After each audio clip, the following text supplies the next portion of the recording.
Good morning, folks. It's 8 o'clock. Let's get this party started Thursday morning. Right now it's March 17th, St. Patrick's Day. I don't know when you're going to be watching this, so I'm not sure exactly what holiday you might be celebrating, what holiday you may not be celebrating. Thanks for joining me this morning. I hope you guys are having a fantastic, terrific, thankful Thursday. And let's get started. I have three topics I want to go over today. I think it's three, maybe it's four. Let me look at my notes. Okay, three topics. So let's go number one, leadership. And there's a concept in leadership that I think is really important. It's called servant leadership. And one of the conceptions that people often have about leadership is the boss mentality. Like, I say, you do. I create the plan, and everybody else executes it. And it's all about moving forward with my goals. And with servant leadership, it's important to keep in mind that yes, you are leading, you set the goals, you set the tone, but you're doing that so that the people behind you have a better experience, so they benefit from your wisdom and your sight and your strength. That's how servant leadership works. Is you you work for them, and you are providing them a service to allow the quality of their life to move forward, and that's an incredibly important concept, and it often gets lost. I mean, humans by nature, we we seek to improve our own station in life. That's kind of a human attribute. But you'll find if you look with a wide lens that you can get anything you want if you can help other people get what they want, and that's kind of the cornerstone of what I'm talking about. So yes, you have to direct. Yes, you have to, correct. You have to inspire, motivate, but you do this so that the people behind you can live the vision that you are creating. And if you create a vision where everybody's winning, everybody on your team wins, not just you, it's not just the guy or the girl at top, but the person in top wins, but brings the team along with them. And it would be best if there's a place at the table for them so they can see a future. That being said, not everybody wants to be the leader in that realm. I think I talked about this before.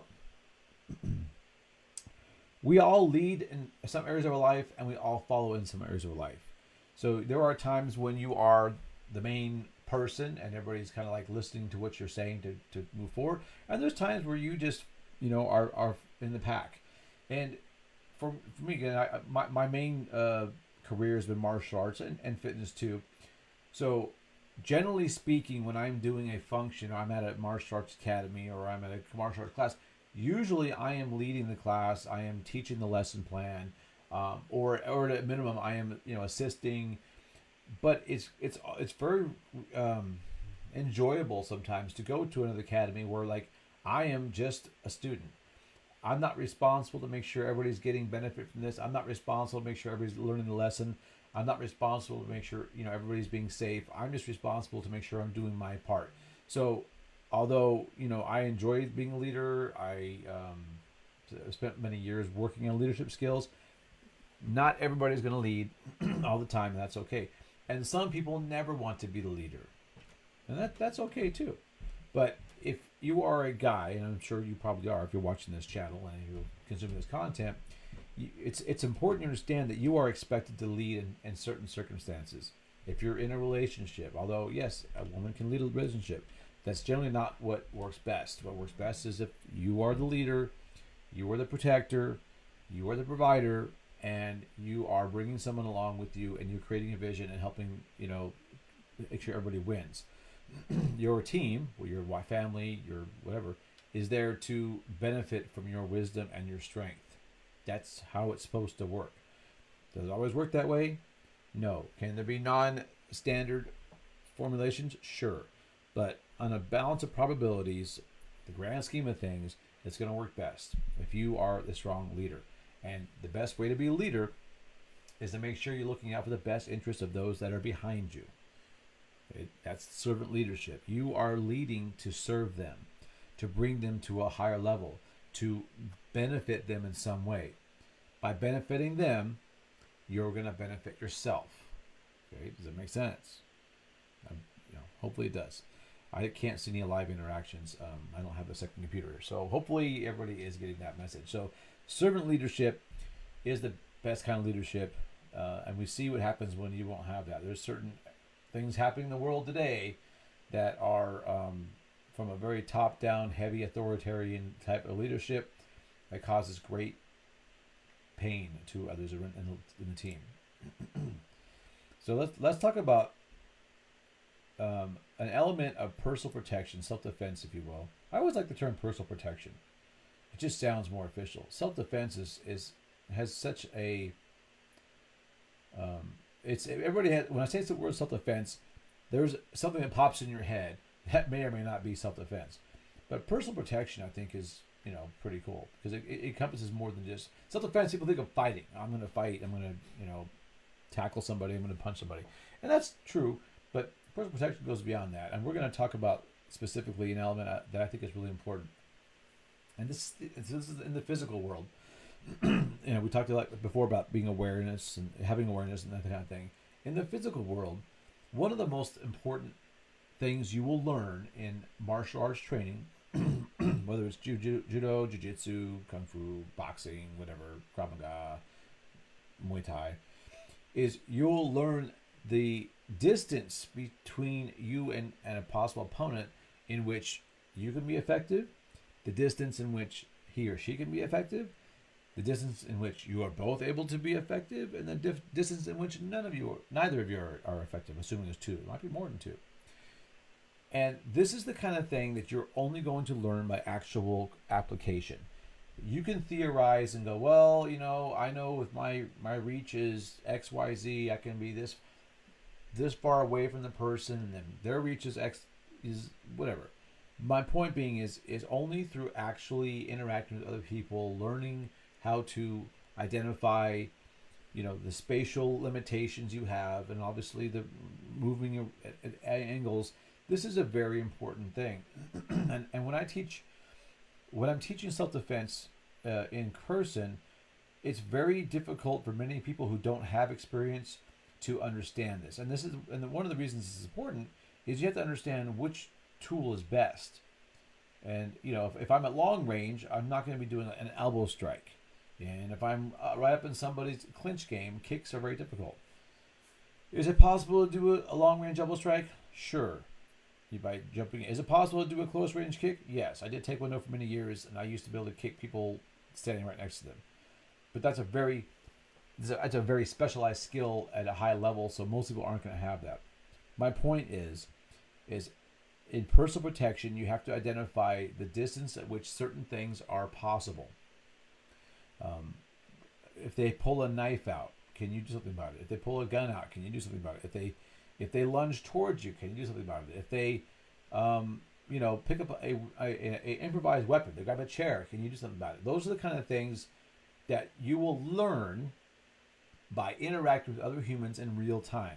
This is why so if you're doing a Zoom class, and this is obviously it was a big thing the last couple of years with the pandemic, the government response to the pandemic, is I can show you techniques and I can show you moves and I can watch you execute them, and I can get a really good idea about how skilled you are, and you can get a good idea of what skills I want you to understand. But unless I see you with other human beings interacting, and unless you have that experience, you are not going to get good at learning the proper distancing to make sure you're safe, or to apply your tools or your weapons or combatives, whatever you want to call them. So this is a very important skill. And I would recommend, if you are training, and I would recommend you're training, right? You're doing some kind of combat activity, right? Oh, good. Okay. As you do your training, don't just walk through it. Start learning. Watch your different partners. You got a guy who's 6'5". What range is he effective in? How far away do you need to be safe? What range are you so close where he can't be effective? Or now your partner's 5'3". Totally different circumstances. Now your effective range is going to be fairly consistent because you're you, unless you're a young person, you're still growing. But I really can't overstate how important learning effective distancing is, and how many people are really bad at it. Let me give an example. See, I don't see this as much anymore. I would say in the last 5 or 6 years, this has gotten better.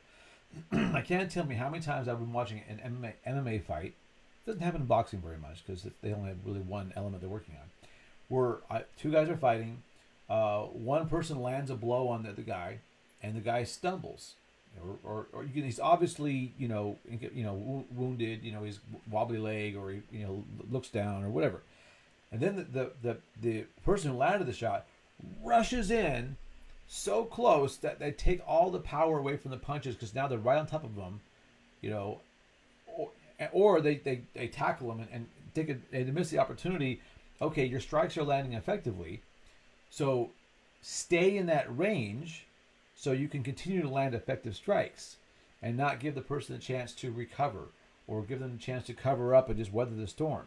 I've seen it happen a bazillion times. Again, it's not so much, doesn't happen as much in the striking sports because obviously in striking sports, you're really only focusing on that. I see it a lot in MMA. Again, not as much as I used to. I don't watch as much as MMA as I used to either. But I used to be very frustrated. I would see guys, and he crack him with the right straight, and then the guy falls into the fence, and he rushes into him, and he's on top of him, and he's doing little baby punches because he can't extend his body. So distancing, very, very, very important. Very important. So that's my lesson for self-protection today. If you're not training, shame on you as a man. Secondly, if you are training, make sure you're paying attention. You will learn distancing organically as you train, but if you pay attention to it, you'll be ahead of the game. The person in a fight that can control the distance is going to have a massive, massive advantage. I'll leave that there. And the last thing I want to talk about today, and is this is when we get into our interpersonal relationship stuff, man, women, men's nature, women's nature, is I need you to understand something. And I've been thinking about this a lot, and I've been trying to think of ways that, because you have to be careful what you say online, because you can be canceled or you can be blocked or banned or and if you say things that are super bombastic, and this is something I want to get into a little bit. So a lot of men's channels, and over the last year and a half, I've been watching a lot for content creation, tips and ideas, and realizing that there actually is a space for men to have conversations about men's things. Is a lot of them are really, really negative. And they leave you with the impression that, although, the reality is in a good minute, the culture is definitely not in favor of men's traits and men's activities, but they leave the impression that it's hopeless and there's, everybody's against you. And that's not, in my opinion, a very helpful outlook. The outlook I want you to get is basically understand. It's like anything else. There are obstacles and there are challenges, and it's up to you to find a way to solve those problems. That's what people do. That's what men do. That's what women do. That they have their own set of problems. They solve them. You, as a human being, have attributes and inherent skills, inherent traits, probably a better way to put it, that allow you to solve the problems that are unique to you and your sex and your status and your, whatever attributes you have. And I want you to understand that. I really don't like these doom and gloom channels that basically, talk about how difficult it is to date and how difficult it is to get ahead in business and how difficult it is to look, man. That's what it is. You have challenges. Sometimes you're born with advantages. It'd be nice if we were all 6'3" with chiseled jaws and natural great genetics, born into wealthy families. That would be phenomenal. But that isn't the way it works. So you got to deal with the cards you're dealt. Handle that.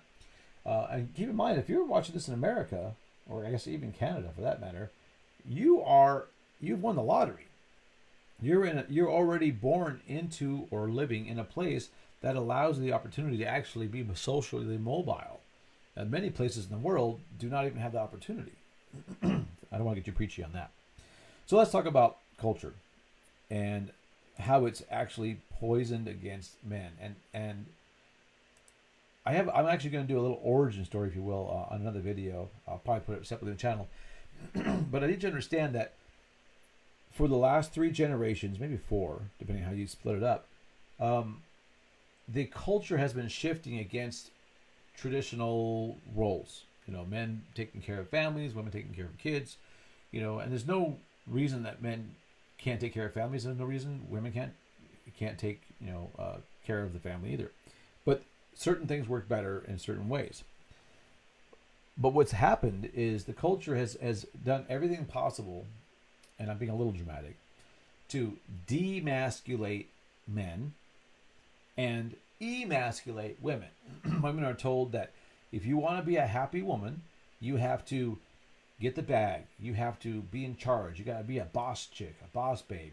You got to stomp on the people. You got to be aggressive and competitive, and but that's the only way you're going to get ahead, which is true if you're going to find happiness through pursuing a passion and being successful at traditionally male things, providing for a family, having high social status. But most women don't find a lot of satisfaction in that, at least not long term. And some do, some don't, but most don't. So while they're telling women to be more masculine and go after all these successful traits, they're telling men to be more emotional, more sensitive, less competitive, less aggressive, less confrontational. And that's the thought is that you're going to level the field, and you make the women and men equal, which would be great if they were actually equal. But there's different strengths and weaknesses to each traditional sex that are inherent in the majority of the population. There's always outliers. So what happens is you get the situation where you have emasculated men who are not ambitious, they're not competitive, they don't know how to level themselves up because they've been told not to. Then you have a group of women who are told to level themselves up and be competitive. Excuse me. And then when they get to in their past the early adulthood, they're like, okay, well, they both sides are losing satisfaction. The women who really want kids, like, well, now I'm 32 and now I really want a family, but they won't date a guy who makes less money than them because they've been working so hard on being successful. And women don't want to date down because that's just their nature to, hey, I got to provide for a family. I got to be, if I'm going to have kids, I got to make sure I can be taken care of. And then you have guys who have not leveled up because they've been told not to or emphasized not to. And so now they're in their 30s and like, well, I wouldn't mind having a family or a woman. Like, well, they aren't what the women want. They don't have success. They don't have status. They aren't in good shape. They aren't ambitious. They've been, demasculated or emasculated. I guess it's both the same thing. So the women are looking for something that doesn't really exist in high numbers. And the guys want women, but the women don't see them because they don't match up to what they're looking for. So you have this massive social imbalance. The culture's been poisoned by forcing each side to do what's against the nature of that side. Again, there's always exception. I need to put that out there because if you say things like this, people are like, well, you're just a misogynist and you don't want women to be successful, or you are just a doom and gloom black pillar. And no, I'm saying we have. If you didn't know this about me, one of my favorite topics of research and interest for my whole life since I was a kid is in paleoanthropology, which is the science of the evolution of mankind into what the Homo sapiens we are now. So, there's actually a good amount of evidence for this. People say there's no missing links. Well, there's actually lots. Problem is there's several branches. Some evolved into higher levels of more advanced creatures. Some just died off. Anyway, that's a whole other topic too. So what I found is so we have all this evolutionary history that is made each. I'm going to use the word gender, although that's weirded out now. Each gender specifically designed to maximize their goals, and together making our species dominant. I mean, the most dominant species of life ever on our planet. That's a pretty amazing thing, and it didn't happen by accident. It happens by repeatedly doing things that work in the favor of that. So if it was in the best interest of women to be hyper competitive and hyper aggressive and hyper masculine, that's what would have happened. If it was in the best interest of our species for men to be, very gentle, submissive, nurturing, and emotional, that's what would have happened.